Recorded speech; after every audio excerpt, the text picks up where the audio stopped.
I was walking down in the Dublin town, just passing by the Spar. Hello, ladies and gentlemen. So I figured I'd give this YouTube thing a try, and I realized, as I've realized before, that what people want to see is they want to see Senate predictions, and they want to see their House predictions, and they want to see their governor's predictions. You have a pretty consequential midterm coming up in a little bit less than a year. November 2026. We're already in March, so it's almost 6 months away. We've had the first primaries for the midterms in the states of Texas, North Carolina, Arkansas, Mississippi, and Illinois, and we're going to have primaries for the midterms next in May. So before then, of course, we have statewide elections in Wisconsin and Virginia, very consequential. Wisconsin has its Supreme Court election. Virginia, their redistricting referendum, which could draw up 4 Republican House incumbents of their seats. We're going to have a bit of a break in the action in terms of primaries, but not a break in the action in terms of the midterms, because these campaigns are underway. Obviously, Democrats have selected their nominee in Texas. The North Carolina Senate campaign is already underway. Ohio, their Senate races, always stagnant. Husted versus Brown on the marquee races of the cycle.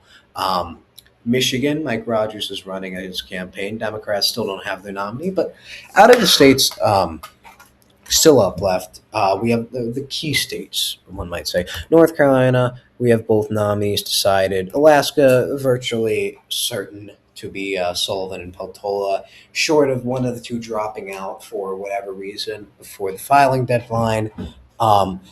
New Hampshire, we're pretty sure it's going to be Sununu versus Pappas. Scott Brown has fallen a lot in the primary polling. And then Ohio, we know almost for certain it will be Husted versus Brown. States where we don't have the nominees set yet that are key: Michigan, Iowa, Texas, Georgia, and Maine.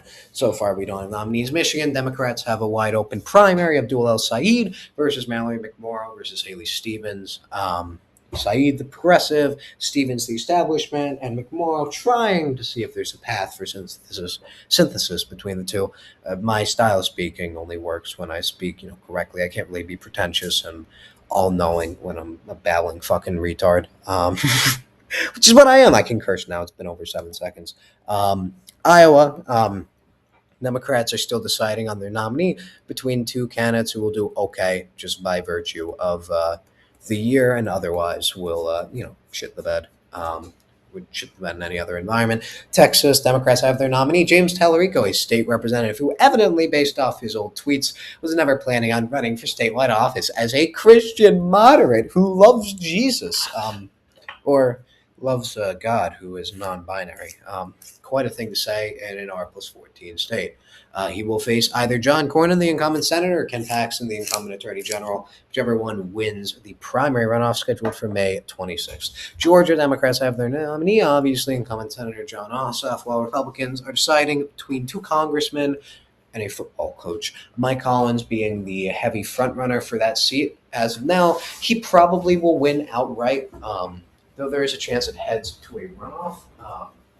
He's facing off against Buddy Carter, another congressman, and Derek Dooley, who was a football coach backed by Brian Kemp. Nothing else notable whatsoever to him. Besides for that, he sucked ass as a football coach. In Maine, Democrats will be siding between Graham Plattner, an oyster farmer who definitely wasn't groomed by Bernie Sanders to run, and definitely, just your humble oyster farmer who thinks that women should take accountability for, what do you think? And their governor, the oyster farmer, probably will win.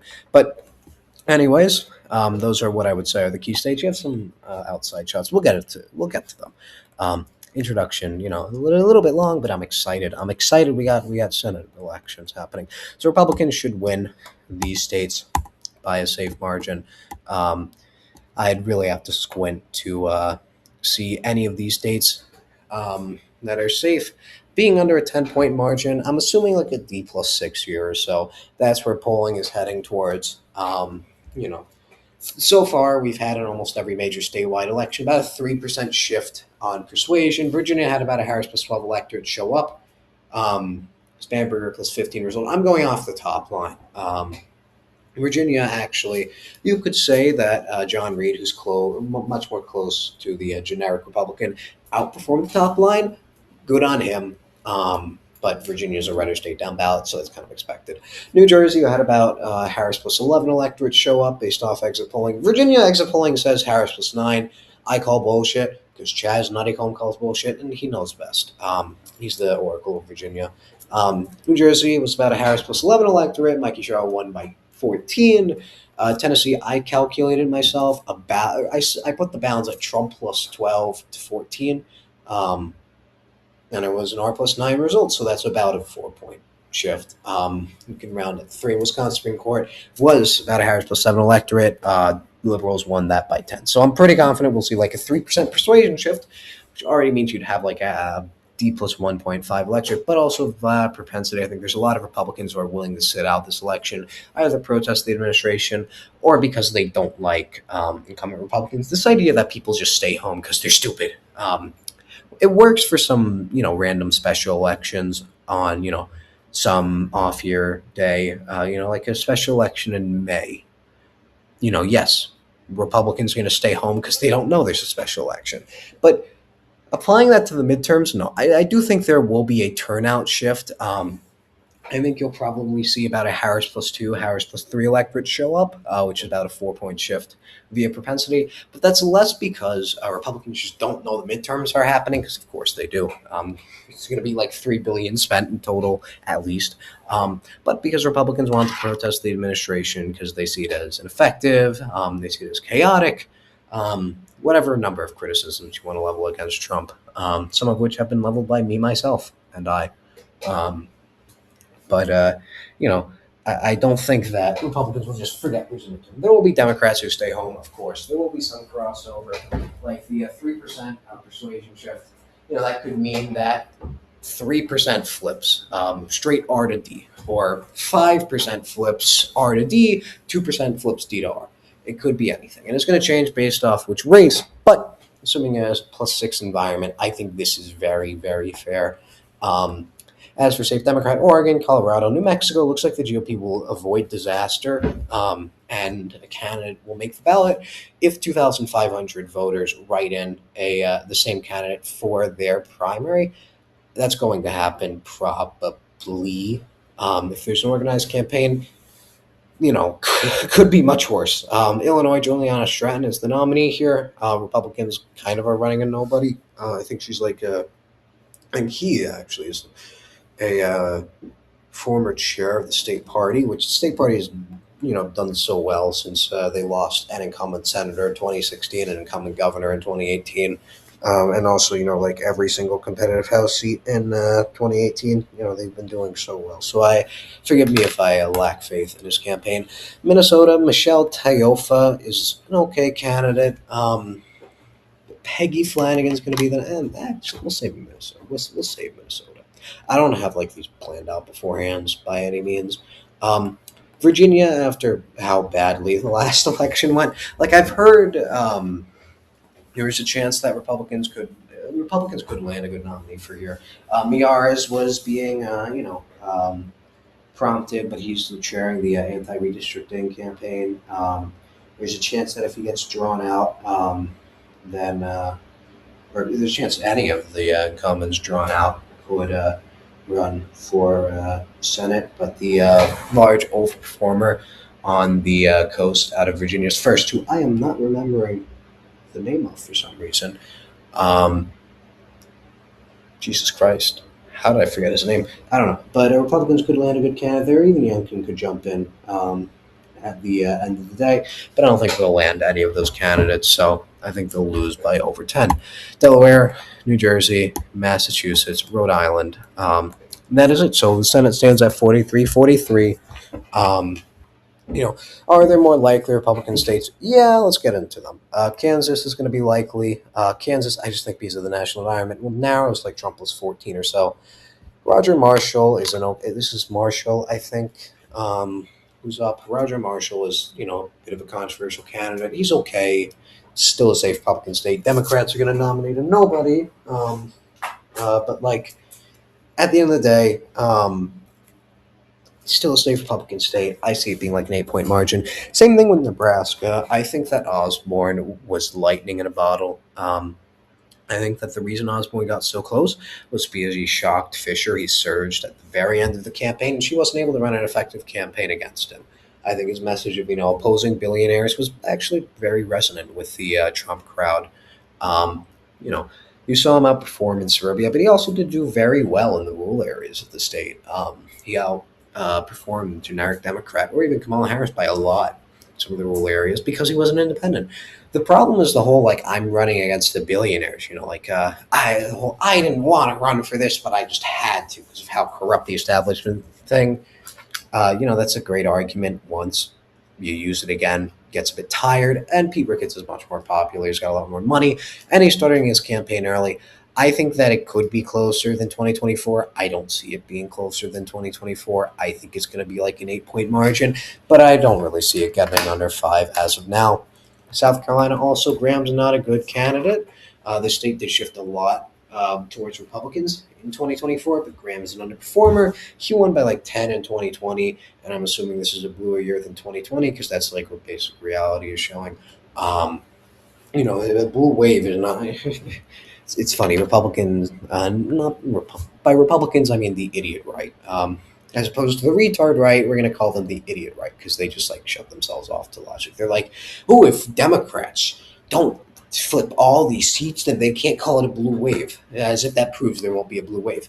Like, have you thought that maybe they'll do well because Trump's approval is -20? I think that might help them a little bit. But South Carolina, Democrats don't really have a candidate, but Lindsey Graham's unpopular enough. I think any candidate is going to get it to be like a 9 point margin. Not in danger of seat flipping, but it's going to be closer than it really should be. Florida as well. Ashley Moody is not a great candidate. She's an okay candidate. The state is trending right.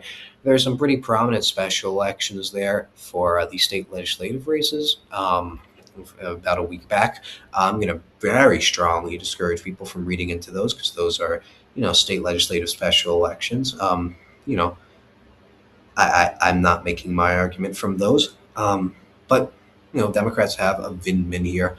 He's a fundraising powerhouse. Is he a good candidate? God, no. Is he going to do well? No. But, is it going to be closer than 2024? Probably. I would expect like a +9, +8 result out of the state, though it could be as low as +6 in a bigger blue wave. But we'll see. We'll see how the rest of the states land. So, anyways, that is it for likely Republican, likely Democrat. First one I'm going to throw in is Minnesota. Michelle Tayofa, the Republican candidate, is a good candidate. She's like a sportscaster. People know her, but she also, made a bit of a gaffe saying people should just, bear with it. And I think like buy less lattes or something in response to gas going up because of the Iran war, which is a great way to respond to people, panicking at the pump. The type of fucking shit I'd expect fucking Terry McAuliffe to say. You could see I lost my train of thought there because I am actually very judicious with swearing. It serves a purpose. I'm trying to not be like Has Been Hotel. But out of Minnesota, Michelle Tayofa is an okay candidate. Peggy Flanagan is not. But you have a bluer year. The state is blue. At the end of the day, it's very hard to break into the Twin Cities. I think you're going to see suburbia shift left. I think you're going to see the rural turnout go down. I think you're going to see Democrats win the Senate race in Minnesota by around 8. Not a great performance. They should be winning it by a safe margin with the way the national environment is going. But you do have candidate quality working a little bit towards Republicans' favor here. I'm also going to throw in North Carolina into the mix, which seems weird. That's a Trump state. But you have Roy Cooper is running. Roy Cooper is a phenomenal recruit for Democrats. I would say, for certain, top 3 of the cycle in the open seats. He's in that top 3 with Sherrod Brown, with Mary Peltola. I would say he edges out Patola, and we'll get to Patola. I have a hot take there. I think he's close with Brown. I think he falls narrowly behind Brown, just because Ohio would not be competitive without Brown. North Carolina probably would still be dem leaning, but he definitely shores up a seat that is a must win for Democrats. It is their easiest flip opportunity. In fact, it's going to be more lopsided than a state they currently hold, or two states they currently hold. Foreshadowing, maybe even three. But he's a very good candidate. Whatley is not a good candidate. Whatley is a horrific candidate. Whatley has never been on a ballot. He has all the connections to the swamp and the deep state and the establishment. As you know, an RNC chair, he looks corrupt. He has no charisma whatsoever, and he's running his campaign on crime. Now, Irina Zarathustra, I probably butchered her name. It's even sadder because rest in peace. She's not as big of an issue as cost of living, economy. Republicans want to run a single issue campaign on her, and on the SAVE Act because that's also important. But you can't run a single issue campaign on crime in North Carolina because it'll hurt Cooper and Charlotte. He's not going to do as well in Charlotte, but it just at the end of the day, you live in northeastern North Carolina. You're barely getting by. You're from poor rural area. You flipped to Trump in 2024 after voting Democrat your entire life. Things haven't gotten better. You see a former Democrat governor who you love run for Senate, and then some RNC chair who's an establishmentarian Republican who's running on crime. Who are you more likely to vote for? Cooper's a popular former governor. He's running in a much bluer year than any year he's run in before. Maybe you could say rivals 2020. And Whatley just isn't it. Whatley isn't it. This is the headline race. There's no top of the ticket to save Michael Whatley. There's no one above here. Maybe if this was the presidential race, I would say a 3-point race. But I just don't see Republicans turning out for Michael Whatley. He's just not running the campaign he needs to. Cooper is just a phenomenal candidate at the end of the day. And people want to talk about the 2020 governor margin where Cooper underperformed. Yeah, he didn't do great against the incumbent lieutenant governor. He did bad against another statewide elected official. This is an RNC chair. This guy's never faced balloting before. This guy didn't even want to run for the seat. Was forced into it by Trump. Who are we kidding? Maybe this is under 5. I'm saying it's at a 5 to 6 point margin, but it's not going Republican. I seriously struggle to see it. It's gonna piss some people off. But my second addition to the likely column is Maine. Now this is gonna piss a lot of people off because Susan Collins, she won in 2020. Well, she won in 2020. With 51%. She won by 9, 51-42. It's a ranked choice voting state. She probably would have run the. People get it wrong on both sides. People say she won by 9. She really didn't. The independent was left leaning. But people also say, she only got 51%. Had it gone to a ranked choice voting runoff, she would have won 51-49 on the dot. It's not the case. Due to expended ballots and the fact that not every independent voter is, a Marxist, she would have probably won by 5. That's not great. That's not great because Democrats, you've seen Democrats have taken losses in safe Republican states, like Ohio, like Montana. They've lost most of their incumbents in seats across the aisle. And that has been because, in 2024, Republicans, were less likely to vote for a Democrat for Senate because it could impact Senate control. The exact same thing is coming back to bite Susan Collins. Maine especially, turnout is bad for Republicans in off years. It is bad. It is downright awful. Look at what happened in 2025 with the voter ID referendum. Voter ID, 80% of Americans support voter ID. It got blown out. They lost by 30%. In Maine because of turnout, because of how bad turnout was. At the end of the day, Plattner is a bad nominee, but you see a Harris plus 12 electors show up. Susan Collins is not popular. A lot of the support she's lost since 2020 has been amongst moderates who she needs for a coalition. And like Plattner isn't a great nominee. I do have it as likely because I think that Mills has a shot. I think if Plattner is the nominee, it becomes high lead. But like, it's a blue wave, and people don't have that in their mind. This is a heavy Harris state. This is a federal election and a much different environment than 2020. You know, 2020, you wouldn't have like a nationalized midterm that's considered a referendum on Trump. 2020 wouldn't have like off years, like Virginia, New Jersey governor, being talked about for months beforehand. And seen as like a national referendum on Trump. You wouldn't have like a U.S. Congress special election like nationalized. You wouldn't like just thinking about how New York Times had a needle for that Tennessee special. You wouldn't have the Wisconsin Supreme Court election nationalized. Did you know actually Wisconsin had a spring election in 2021? No, you didn't, because it wasn't nationalized. It wasn't a Supreme Court election, but 2020, their Supreme Court election wasn't nationalized. 2019 wasn't nationalized. We're in a different environment. We're in a different environment, and people are much more polarized. People care much more about composition of the Senate. I think Maine at the end of the day is going to vote out Susan Collins because of that. I think the Queen of the North comes to her end. And then, yeah, that's probably it. As for leaning Republican, well, first Alaska. Alaska, Peltola, I just don't see. I don't see it. Peltola lost at the end of the day, and she's running against Dan Sullivan, who up until Peltola announced was a very popular senator.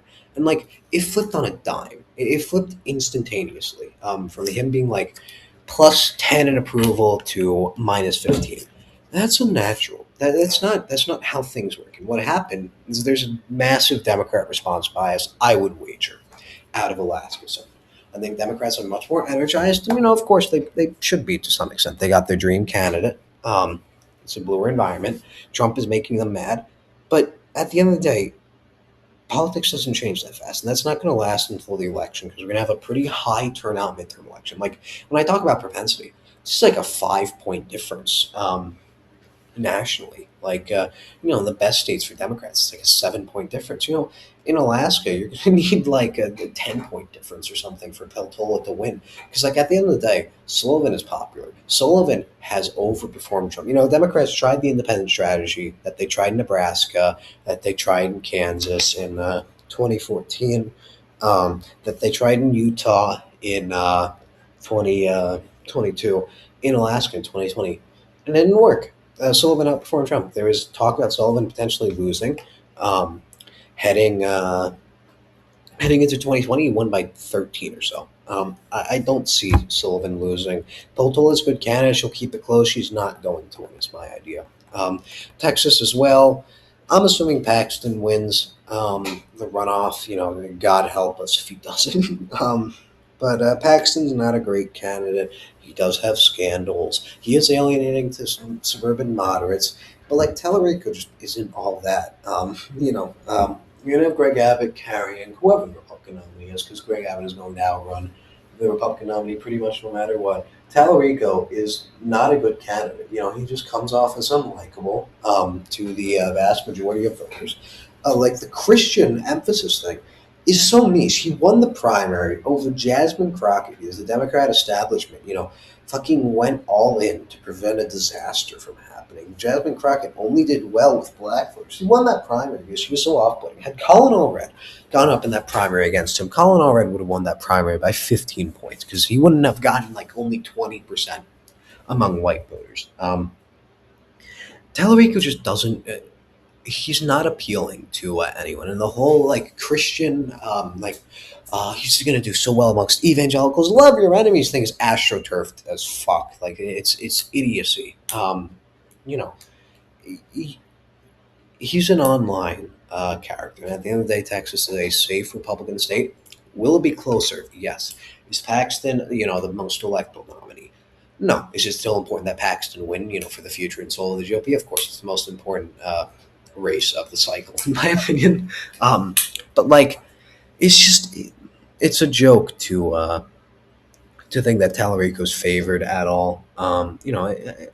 I have more respect for people who say Alaska will vote blue because okay, at least you're looking at the fucking polls.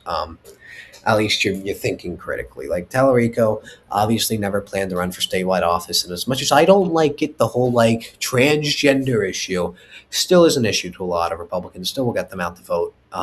You know, and while running on a non-issue doesn't work in North Carolina, nor did it work in Virginia governor, it still would work in Texas.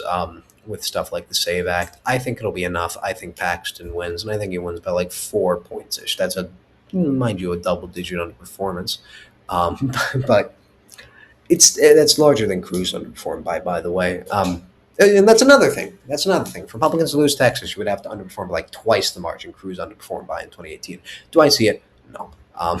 No, Cruz was a terrible candidate. Beto was a phenomenal candidate. You're not seeing that this time around. Iowa, also, Hinson's an okay candidate. She's not, and that gives Republicans the Senate. Hinson's an okay candidate. She's nothing special.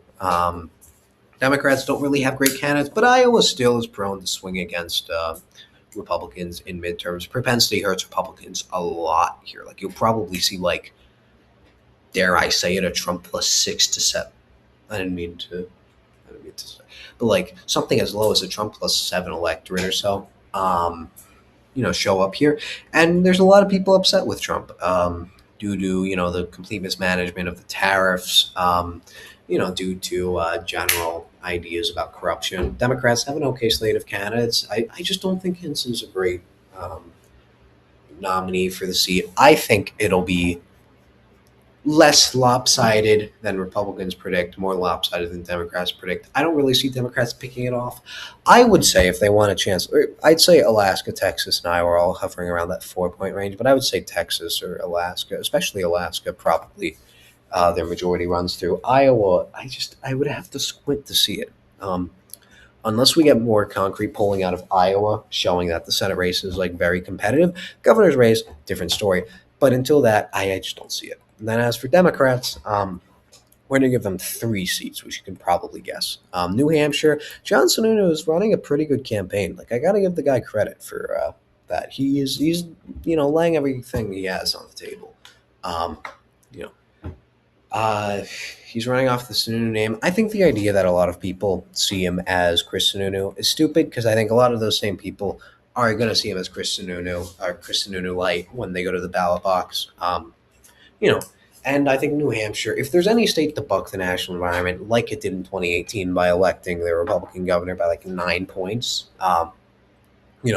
like they did in 2022 by reelecting their Democrat senator by more than they elected Biden the year before, is going to be New Hampshire. New Hampshire is going to be more likely to buck the trend. Pappas is an okay candidate. He's Democrats' best recruit. And otherwise, you would have not disaster, but like you'd be teetering on competitive, which is not what you want. So Pappas is good in that respect, but I just don't think he's a good enough candidate to win by anything more than 4. So I'm going to say it's like D plus 3, D plus 4. Michigan as well. Michigan, if I had to guess, I think it's going to be Haley Stevens. My idea with the Michigan primary has always been that McMorrow is not going to last forever. McMorrow is going to be divided from both sides. By Abdul El-Sayed with progressives and Haley Stevens with establishmentarians. And she's going to get, not a distant third, but she's going to get third. That's always been my idea. Stevens isn't that likable of a candidate, but at the end of the day, which has more people in Michigan? Palestine, resist lib wine moms, or suburbia. Or the establishment, or black voters who are going to lean towards the establishment.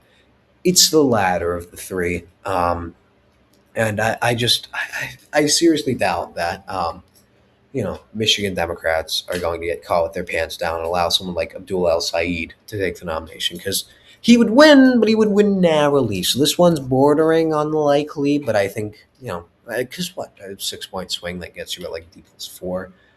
D plus 4.5. I think a 6-point swing is very fair. It's bordering unlikely. It's going to be narrower than 2018, and that's the one thing. 2018, you had a very narrower Michigan Senate race. John James was a good candidate, but also Debbie Stabenow was a good candidate. Mike Rogers is a worse candidate than John James, but Michigan Democrats don't have their Debbie Stabenow, and I think it's a redder year than 2018. So overall, I think like a D+4 race is good in Michigan, and then Georgia. Mike Collins is going to be the nominee. There's no way of getting around it. He's pulling ahead. He's got the most support. He's probably going to end up getting Trump's endorsement before the primary or before the runoff. Like, I just don't see either of the other two candidates pulling it off. If they do, you could have a close race, but Mike Collins just is not it. He's an okay candidate. He does have going in his factor that Georgia propensity actually favors Republicans because the black vote doesn't turn out as hard. Though, to be fair, we're seeing black voters turn out a lot in off years. I'm waiting to see mainly Wisconsin and the Virginia redistricting referendum to see if that continues, because those are major statewide elections that probably or Wisconsin probably gets above 1 million votes, and Virginia almost certainly gets above 1 million votes. So we'll see if black voters turn out for those, a bit less high profile, because Ossoff is going to need phenomenal black turnout if he wants to win by more than 5. But he's going to do better with suburbanites. There's not too many voters you can flip as a Democrat or even a Republican in Georgia. There's a reason why Kemp only won by, 7?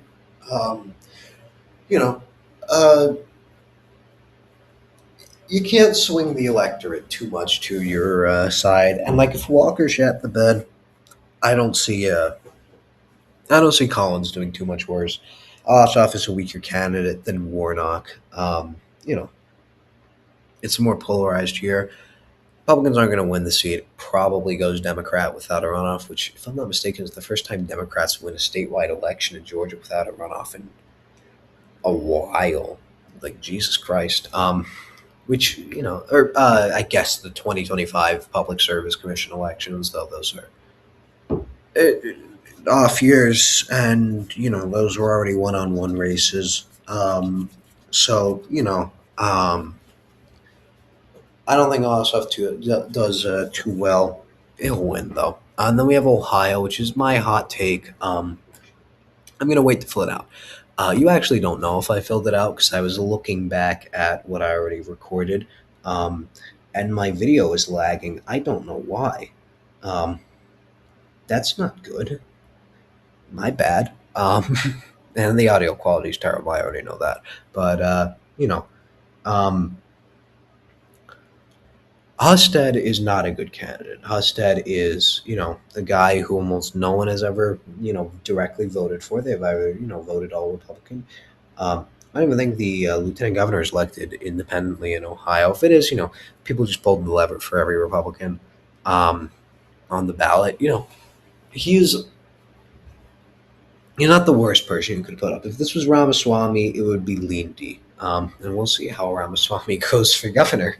Because, that's the thing. You have better candidates for Senate on both sides. Brown is better than Acton. Tim Ryan would be better than Acton, but he didn't run. So, sucks to suck.